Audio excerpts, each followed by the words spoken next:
ആദീസ് ന്യൂട്രിക്കോയിലേക്ക് വീണ്ടും സ്വാഗതം. ഇപ്പൊ എന്ന് പറഞ്ഞാല് ജനിച്ചു വീഴുന്ന കുഞ്ഞുങ്ങൾ വരെ കൊക്കോമെലോൺ എന്ന് പറഞ്ഞിട്ടാണ് കരയുന്നതടക്കം. സോ അതുകൊണ്ട് ഒരുപാട് മാറ്റങ്ങൾ വന്നിട്ടുണ്ട്. അവരുടെ മാറ്റങ്ങൾക്കനുസരിച്ച് അവർ അത്രയും ഡെവലപ്ഡ് ആയിട്ടുള്ള ഒരു സൊസൈറ്റിയിൽ ജീവിക്കുന്നതിനനുസരിച്ച് തന്നെ നമുക്ക് അവരിൽ കുറേയധികം റുട്ടീൻസ് കൊണ്ടുവരാനുണ്ട്. കുറച്ചധികം റെസ്ട്രിക്ഷൻസ് എന്നതിലുപരി കുറച്ചധികം കാര്യങ്ങൾ നമ്മൾ ശ്രദ്ധിക്കേണ്ടതായിട്ടുണ്ട്.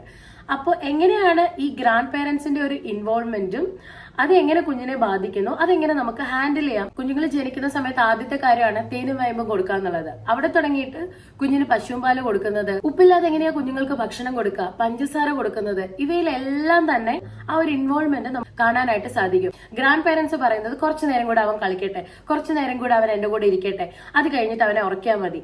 അല്ലെങ്കിൽ ഉറങ്ങുന്ന കുഞ്ഞിനെ എണീപ്പിക്കുക. ഇത്രയും നേരം ഉറങ്ങാണ്, ഇങ്ങനെ ഉറങ്ങാൻ പാടില്ല കുഞ്ഞുങ്ങള്, അപ്പൊ തട്ടി എണീപ്പിക്കുക. അതേപോലെ തന്നെ ഉറക്കാനായിട്ട് ഓവർ ഫീഡ് ചെയ്യുക. നന്നായിട്ട് ചോറ് കൊടുത്ത് നോക്ക്, കുഞ്ഞ് ഉറങ്ങിക്കോളും. അല്ലെങ്കിൽ നന്നായിട്ട് കുറച്ച് കുറുക്കം കുടിപ്പിക്ക്, കുഞ്ഞ് ഉറങ്ങിക്കോളും. അല്ലെങ്കിൽ കുറച്ചു നേരം കൊണ്ട് നടന്ന് ആട്ടിയാലും മതി, കുഞ്ഞ് ഉറങ്ങിക്കോളും. അങ്ങനെയല്ല, കുഞ്ഞിന് കൃത്യമായിട്ടുള്ള റൂട്ടീൻ സെറ്റ് ചെയ്യണം. അച്ഛനും അമ്മ ഇപ്പൊ കുഞ്ഞിനോട് വഴക്ക് പറയുകയാണെങ്കിൽ നീ ഭയങ്കര സ്ട്രിക്റ്റ് ആയിട്ടാണ് കുഞ്ഞിനോട് പെരുമാറുന്നത്, കുഞ്ഞുങ്ങളെ കുഞ്ഞുങ്ങളായിട്ട് വിടാൻ അനുവദിക്കുക. ഏറ്റവും കൂടുതൽ അമ്മമാരെ പറയുന്ന ചില കാര്യങ്ങളാണ് ബ്രസ്റ്റ് ഫീഡ് ചെയ്യുന്നത് ശരിയല്ല, അല്ലെങ്കിൽ 24 മണിക്കൂർ ബ്രസ്റ്റ് ഫീഡിംഗ് ആണ്, കുഞ്ഞിന് മറ്റു ഭക്ഷണം കൊടുക്കണം.